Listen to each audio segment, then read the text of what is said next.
Hello, hi everyone. Our present topic is B form. So the B form is used in spoken English and in grammar very frequently. That's why learning B form is very important for both spoken English and written English. ఈరోజు మనం be form అనే topic నేర్చుకోబోతున్నాము. ఎందుకంటే be ఫామ్ని spoken English చాలా తరచుగా use చేస్తుంటాము. అదేవిధంగా గ్రామర్కి కూడా బేసిక్గా కూడా చాలా ఉపయోగపడుతుంది ఇది. అయితే ఈరోజు బీ ఫామ్ అంటే మీనింగ్ ఏంటి అని చూసినట్లయితే బీ అంటే ఊనుట లేక అయి ఊనుట. సో బీ ఫామ్లో ఈరోజు మనము బీ ఫామ్ మెయిన్ వర్బ్గా యూజ్ చేస్తాము, అదేవిధంగా హెల్పింగ్ వర్బ్గా యూజ్ చేస్తాము. ఒక 2 ఎగ్జాంపుల్స్ మనం చూద్దాం. మెయిన్ వర్బ్గా ఎలా యూజ్ చేస్తాము, హెల్పింగ్ వర్బ్గా ఎలా యూజ్ చేస్తాము. He is working as a teacher. He is a teacher. ఈ 2 ఎగ్జాంపుల్స్ మీరు చూసినట్లయితే he is working as a teacher. Is working అనేది ఒక వాబు, మళ్ళీ దాన్ని డివైడ్ చేసినట్లయితే వర్కింగ్ అనేది మెయిన్ వాబు, ఈజ్ అనేది హెల్పింగ్ వాబు. ఫస్ట్ సెంటెన్స్లో ఈజ్ హెల్పింగ్ వర్బ్గా యూజ్ అవుతుంది. సెకండ్ సెంటెన్స్ చూసినట్లయితే హీ ఈజ్ అ టీచర్. ఇక్కడ ఈజ్ అనేది మెయిన్ వాబు. సో అంటే బీ ఫామ్ని ఈజ్ అంటే హీ ఈజ్ అ టీచర్ అంటే అతను ఒక టీచరు అయి ఉన్నాడు అని మీనింగ్ అన్నమాట. సో ఇప్పుడు మనము ఈరోజు మన క్లాస్లో ఈజ్ని మెయిన్ వాబుగా ఎలా యూజ్ చేస్తాము, ఏ సందర్భంలో యూజ్ చేస్తామో అని నేర్చుకోబోతున్నాం. అయితే ఇక్కడ బీకి ఎన్ని ఫామ్స్ ఉన్నాయి టోటల్గా చూసినట్లయితే బీకి టోటల్గా 8 ఫామ్స్ ఉన్నాయి. అవి ఏంటంటే ఈజు ఏమో 6, was were, be being been, total 8. Again is ఏమో 6, వజు వరు, బీ బీయింగ్ బీను, టోటల్గా 8 ఫామ్స్ ఉన్నాయి. అయితే 8 ఫామ్స్లో ఓకే మనము ఈ రోజు టాపిక్లో ఈజీ ఏమో గురించి మనము డిస్కస్ చేయబోతున్నాం. ఈజీ ఏమో సో ప్రజెంట్ ఈజీ ఏమో మనం ప్రజెంట్ అంటే ప్రస్తుతానికి వాడతాము ఈజీ ఏమో. అయితే బీ ఫామ్ని అయితే మనకి ఈజీ ఏమో 3 ఉన్నాయి కదా, మన ప్రొనౌన్స్ చూస్తే 7 ఉన్నాయి. అవేంటి he, she, it, I, we, you, they, ఇలా మనకి 7 ప్రొనౌన్స్ ఉన్నాయి. అలాగే నౌన్ ఉంది. అయితే మరి యామ్ ఉంది, ఈజ్ ఉంది, ఆర్ ఉంది. ఈ 3 ఏ ప్రొనౌన్స్కి ఏది యూజ్ చేయాలో మనము నేర్చుకుందాం. ఒకసారి చూద్దాం. అదేంటంటే ఐకి యామ్ యూజ్ చేస్తాము, అదేవిధంగా హీ, సీ, ఇట్కి సింగులర్ నౌన్కి ఈజ్ యూజ్ చేస్తాము.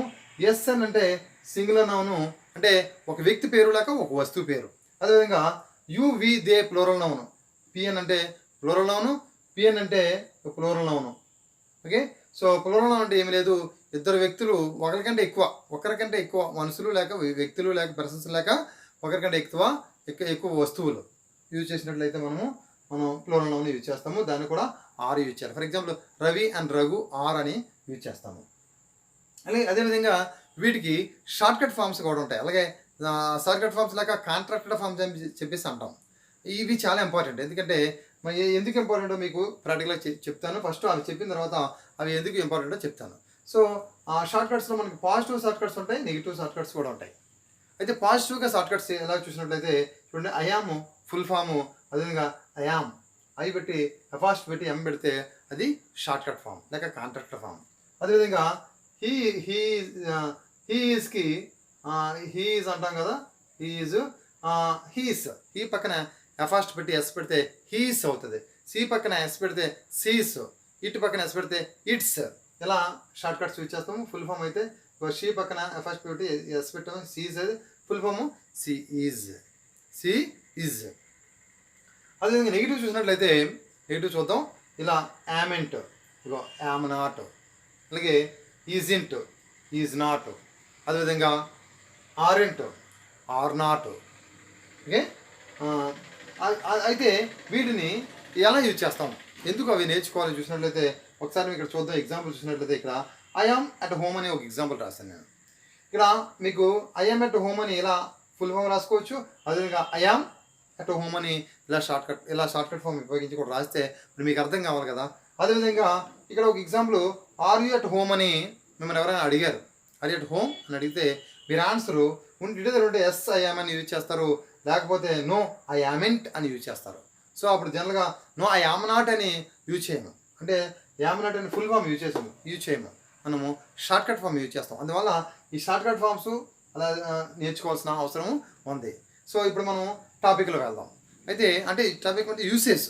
సో బీ ఫామ్ని ఏ కాంటెక్స్ట్లో మనం యూజ్ చేస్తాం, ఏ సందర్భంలో మనం యూజ్ చేస్తామో చూసుకున్నట్లయితే మనము బీ ఫామ్ని ఒక 6 ముఖ్యంగా మనకి ఒక 6 కాంటెక్స్ట్లో 6 సందర్భాల్లో మనం యూజ్ చేస్తాం. అవేంటంటే టు ఇండికేట్ ప్లేస్ ఇండికేట్ అంటే తెలియజేయుట, ప్లేస్ని తెలియజేయడానికి, అదేవిధంగా నేమ్ పేర్లు తెలియజేయడానికి, అదేవిధంగా ఏజ్ తెలియజేయడానికి, రిలేషన్, ప్రొఫెషన్, క్వాలిటీ వీటిని తెలియజేయడానికి మనము ముఖ్యంగా బీ ఫామ్ని మెయిన్ వర్బ్గా యూజ్ చేస్తాం. సో దానిలో ప్లేస్ చూసినట్లయితే ఇక్కడ మనకు జనరల్గా ఎక్కువగా మీకు గ్రామర్ బుక్స్లో కానీ స్పోకెన్ ఇంగ్లీష్లో బుక్లో కానీ అదేవిధంగా వీడియోస్లో కానీ ఎక్కువగా స్టేట్మెంట్స్ చెప్పేస్తారంటే ఇవే చెప్తారు, క్వశ్చనింగ్ నేర్పించడం. సో మనకి క్వశ్చనింగ్ రాకపోతే మీకు ఎప్పుడు కూడా స్పోకెన్ రాదు, అదేవిధంగా రిటర్న్ కూడా రాదు. మీకు క్వశ్చనింగ్ చాలా ఇంపార్టెంట్.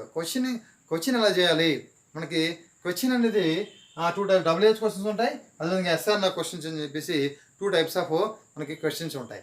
ఆ 2 క్వశ్చన్స్ కూడా మీరు బాగా నేర్చుకుంటే ఆన్సర్స్ చాలా ఈజీ. ఏముంది, ఇప్పుడు క్వశ్చన్ వేసేవాడు వేర్ ఆర్ యూ అని చెప్తే నువ్వు సింపుల్గా అట్ హోమ్ అని చెప్పేసి చెప్పేస్తావు. ఫుల్గా ఐఎమ్ ఎట్ హోమ్ అని చెప్పుకోవచ్చు, లేదంటే అట్ హోమ్ అని చెప్తావు. So questioning is difficult then answering. అందువల్ల మీకు art of questioning is very very important for spoken English and written English. So అందువల్ల క్వశ్చన్స్ WH క్వశ్చన్స్ చూసినట్లయితే మనము వేర్ ఆర్ యూ అంటే ప్లేస్ని మనం ఇండికేట్ చేయడానికి వేర్ ఆర్ యూ అంటే ఆన్సర్ ఐఎమ్ ఎట్ హోమ్ అని చెప్పేసి మనం చెప్పుకోవచ్చు. షార్ట్కట్లో అయితే ఐఎమ్ అని ఇలా రాసుకోవచ్చు. అదేవిధంగా అంటే యామ్, ఈజో, ఆరు ఎలా యూజ్ చేస్తామో చూద్దాం. వేర్ ఈజ్ షీ, ఇక్కడ ఈజ్ యూజ్ చేసాము.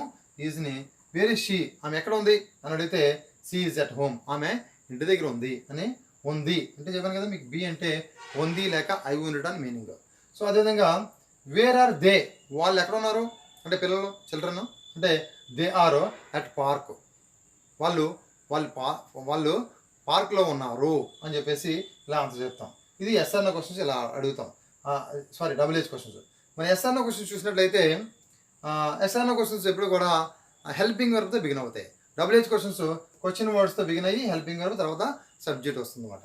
సో SR క్వశ్చన్ చూసినట్లయితే first are you at home, నువ్వు ఇంటి దగ్గర ఉన్నావా అని క్వశ్చన్ చేసినప్పుడు నువ్వు ఇంటి దగ్గర ఉంటే ఎస్ ఐ యామ్ అని ఆన్సర్ చెప్తావు. ఇంటి దగ్గర లేకపోతే నో ఐ యామ్ ఇంట్, లేదు నేను ఇంటి దగ్గర లేను అని చెప్తా అన్నమాట. అదేవిధంగా అంటే ఓన్లీ ఎస్ నో కూడా చెప్పుకోవచ్చు, అంటే 3 విధాలుగా చెప్పుకోవచ్చు answer. Are you at home అన్నప్పుడు ఎస్ ఐ యామ్, లేక only yes I am at home, ఇలా 3 విధాలుగా మీరు ఆన్సర్ చెప్పుకోవచ్చు. అంటే సింపుల్గా ఏంటంటే స్పోకెన్ ఇంగ్లీష్ కాబట్టి ఆర్ యూ అట్ హోమ్ అంటే ఓన్లీ ఎస్ అని కూడా చెప్పుకోవచ్చు. నెక్స్ట్ ఇంకా నీకు చెప్పుకుంటే ఎస్ ఐ యామ్ అని చెప్పుకుంటే ఎక్కువ మంది స్పీకర్స్ ఇది యూజ్ చేస్తారు. Yes I am, no I am అంటే ఎక్కువ మంది స్పీకర్స్ యూజ్ చేస్తారు కాబట్టి మీరు కూడా అదే యూజ్ చేయడానికి ప్రయత్నం చేయండి.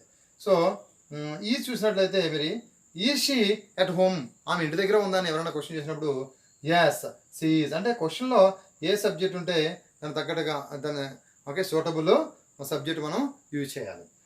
షీ ఎట్ హోమ్ అన్నప్పుడు ఎస్ షీ ఈజ్, ఒకవేళ ఆమె ఇంటి దగ్గర లేకపోతే నో షీ ఈజ్ ఇంట్. ఇవన్నీ కూడా షార్ట్ కట్ ఫామ్సే యూజ్ చేయాలి. Isn't, aren't, amn't అని చెప్పేసి నెగిటివ్లో మనం షార్ట్ కట్ ఫామ్స్ యూజ్ చేస్తాం. Okay, are they at park అంటే ఫర్ ఎగ్జాంపుల్ పిల్లలు ఎక్కడ ఉన్నారని చెప్పేసి అడిగే సందర్భంలో ఆర్ దే అట్ పార్క్, వాళ్ళు పార్క్లో ఉన్నారా?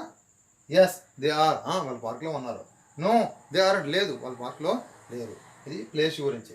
అదేవిధంగా నేమ్ గురించి చూసినట్లయితే నేమ్లో WH క్వశ్చన్స్ SR క్వశ్చన్స్ ఉంటాయి. ఎందుకంటే క్వశ్చనింగ్ చాలా ఇంపార్టెంట్ చెప్పేసి అన్నాను. దానిలో యామ్, ఈజ్, ఆర్ని ఎలా యూజ్ చేయాలో కూడా చూద్దాం. ఇక్కడ హూ ఆర్ యూ అనే ఎవరైనా నేమ్ అడుగుదాం అనుకోండి, హూ ఆర్ యూ అంటే అప్పుడు ఐఎమ్ వెంకటేష్ అని చెప్పుకుంటాం, లేదంటే వేరే విధంగా చెప్పుకోవచ్చు. అంటే ఒకసారి ప్రొఫెషన్ చెప్పుకోవచ్చు, ఐఎమ్ స్టూడెంట్ అలా చెప్పుకోవచ్చు. So I'm Venkatesh. Who is she is Vimala. అదేవిధంగా who are they are Ravi and Raghu, they are Ravi and Raghu అని చెప్పేసి మనం they are Ravi and Gopi అని ఇలా చెప్పుకోవచ్చు. అలాగే SR క్వశ్చన్ చూసినట్లయితే SR క్వశ్చన్స్ అంటే మీకు ఏం చెప్పాను, హెల్పింగ్ వర్బ్స్తో బిగిన్ అవుతాయి. WH క్వశ్చన్స్ అంటే క్వశ్చన్ వర్డ్స్తో బిగిన్ అవుతాయి. సో SR క్వశ్చన్స్ నేమ్కి సంబంధించి చూసినట్లయితే ఆర్ యూ రాజు అని ఎవరైనా అడగవచ్చు. అంటే మీ ఫ్రెండ్ ఎవరైనా పంపించవచ్చు. వస్తే మీకు డౌట్ వచ్చింది, తిరుగుతున్నాడు అతను, తిరుగుతుంటే అప్పుడు నువ్వు కాల్ చేసుకొని ఆర్ యూ రాజు, నువ్వు రాజేనా అని చెప్పేసి అలా అడిగితే అతను రాజు అయితే yes I am, no I am it, ఆ వ్యక్తి కాకపోతే లేదు నేను కాదని చెప్పేసి చెప్తాడు. అదేవిధంగా ఈషి హేమ, ఆమె ఈషి హేమ, ఆమెనా? Yes she is, no she isn't అని చెప్పేసి ఇలాగ ఆన్సర్ చెప్తాము. అదేవిధంగా ఏజ్ గురించి చూసినట్లయితే ఏజ్ డబుల్ ఏజ్ క్వశ్చన్స్ చూద్దాం, తర్వాత ఎస్ఆర్ నో క్వశ్చన్స్ ఎలా ఉంటే చూద్దాం. డబుల్ ఏజ్ క్వశ్చన్స్ మన స్పోకెన్ ఇంగ్లీష్లో ఎక్కువ యూజ్ చేసి చూసినట్లయితే హౌ ఓల్డ్ ఆర్ యూ అని చెప్పేసి యూజ్ చేస్తే ఆన్సరు ఐఎమ్ 25 years old అని చెప్పేసి ఆన్సర్ చెప్తాం.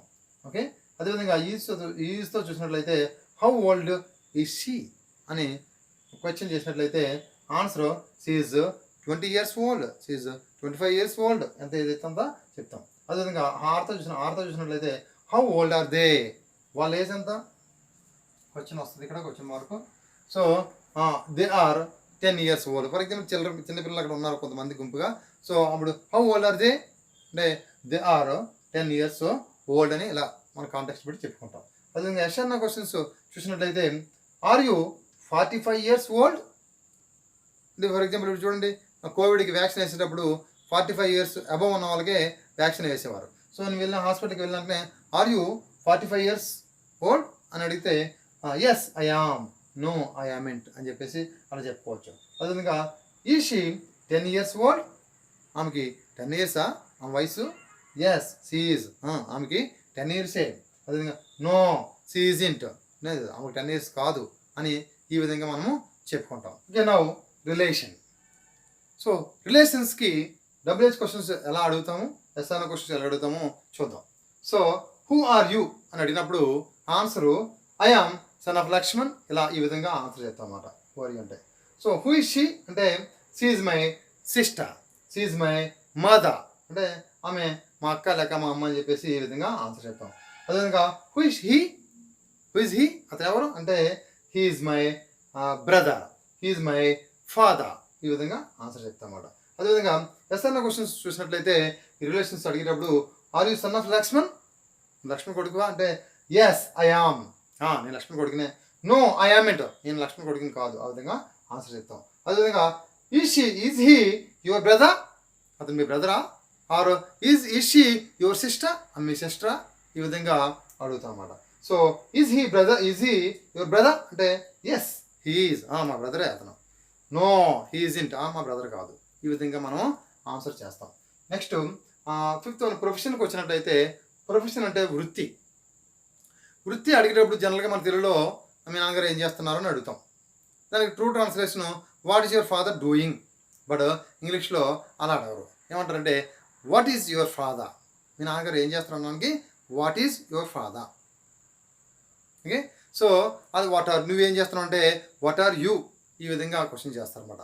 ఓకే, చూసినట్లయితే వాట్ డబుల్ ఏజ్ క్వశ్చన్ చూసినట్టు వాట్ ఆర్ యూ, నువ్వేం చేస్తున్నావు, I am a teacher, I am a doctor, I am an engineer, ఇలా ఈ విధంగా ఆన్సర్ చెప్తాం అన్నమాట. So what is your brother, మీ బ్రదర్ ఏం చేస్తారు, my brother is an engineer, my brother is a doctor, ఈ విధంగా చెప్తాం అన్నమాట. Who are you, who are they, వాళ్ళెవరు, they are teachers. Okay, yes or no questions చూసినట్లయితే ఆర్ యూ స్టూడెంట్, నువ్వు స్టూడెంట్వా, yes I am, yes. Are you student of Andhra university, yes I am. If not no I am not, ఒక అయినట్లయితే yes I yam అంటావు, కానట్లయితే no I am not అని చెప్పేసి అంటావు. So next is she a doctor, ఆమె ఒక డాక్టరా, ఎస్ షీ ఈజ్, ఆమె డాక్టర్ అయితే, నో షీ ఈజింట్, ఆమె యాక్టర్ అయితే, ఇలా. ఓకే, ఇక ప్రొఫెషన్ అయింది. ఇక నెక్స్ట్ మనము లాస్ట్గా క్వాలిటీ ఉంది. సో క్వాలిటీ చూసినట్లయితే క్వాలిటీలో డబుల్ ఏజ్ క్వశ్చన్స్ ఏ విధంగా అడుగుతారో చూద్దాం. Okay, what kind of person, quality అడగడానికి, క్వాలిటీ అంటే లక్షణం, ఒక వ్యక్తి యొక్క గుణం ఏ విధంగా ఉంటుందో అడగడానికి మనం వాట్ కైండ్ ఆఫ్ పర్సన్ అని యూజ్ చేస్తాం అన్నమాట. So what kind of person are you, నువ్వు ఎటువంటి వ్యక్తివి, what kind of person is she, ఆమె ఎటువంటి వ్యక్తి, what kind of person is he, అతను ఎటువంటి వ్యక్తి, ఇటువంటి క్వశ్చన్స్ అడగడానికి మనము ఇది యూజ్ చేస్తాం, క్వాలిటీని యూజ్ చేస్తాం. అప్పుడు ఆన్సర్స్ చూసినట్లయితే I am, what kind of person are you అంటే నువ్వు ఎటువంటి వ్యక్తి అని ఎవరైనా నేను అడిగినట్లయితే ఇంటర్వ్యూలో ఈ క్వశ్చన్ వేస్తారు, కాబట్టి కేర్ఫుల్గా ఆన్సర్ చెప్పాలి. I am active, I am dedicated, I am hard worker, ఇలా యూజ్ చేస్తాం అన్నమాట. Okay, I am persistent, okay పట్టుదల ఉన్నవాడిని, ఇలా యూజ్ చేస్తాం. I am active, I am lazy అంటే బద్ధకం అన్నమాట, లేజీ అంటే బద్ధకం. అదేవిధంగా what kind of person is she, ఆమె ఎటువంటి వ్యక్తి? షీ ఈజ్ జనరస్, ఆమె చాలా మంచిది. సో మంచి వాళ్ళు అని చెప్పడానికి జనరస్, GENEROUS, జనరస్ అనే పదాన్ని మంచి వాళ్ళు అని చెప్పడానికి యూజ్ చేస్తాం. అదేవిధంగా షీ ఈజ్ హానెస్ట్, ఆమె నిజాయితీ పరురాలు. హానెస్ట్ అంటే నిజాయితీ. ఇక ఎస్ అన్న క్వశ్చన్ చూసినట్లయితే ఈజ్ షీ హానెస్ట్, ఆమె హానెస్టా, చాలా నిజాయితీ పరురాలా? Yes she is, no she isn't. Is she active? Yes she is, no she isn't. So ఈ విధంగా ఇప్పుడు మనం చాలా చక్కగా మీరు బీ ఫామ్ పైన ఒక డీటెయిల్డ్ నాలెడ్జ్ మీరు సంపాదించారని చెప్పేసి నేను కోరుకుంటాను. అదేవిధంగా don't forget to subscribe my channel. నా ఛానల్ని సబ్స్క్రైబ్ చేయడం మర్చిపోవద్దు. అదేవిధంగా మీ ఫ్రెండ్స్ని నా వీడియోలని చూసేటట్టుగా మీరు ప్రోత్సహిస్తారని చెప్పేసి కోరుకున్నాను. Thank you very much.